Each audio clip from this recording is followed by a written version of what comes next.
Ada saja ulah Agus, warga Jalan Simpang Sungki, Lorong Remko, Pabrik Karet, Kecamatan Kertapati, Palembang ini. Ia menjual motor milik keluarga angkatnya yang awalnya dipinjam. Tersangka pun ditangkap polisi.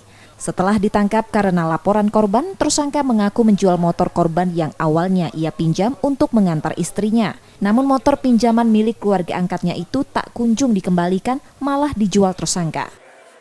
Kita kenakan pasal 372 dan 78. Ini pura-pura mau minjam motor misalnya ke orang tua angkatnya, tapi ditunggu-tunggu tidak kembali lagi, dan tahu-tahunya sudah dia gadaikan apa dia jual gitu, untuk ke orang lain. Sehingga kita proses dan kenakan pasal 37 dan 38. Meski uang penjualan diakui tersangka untuk keperluan keluarganya, namun polisi tetap menahan tersangka dengan sangkaan penggelapan.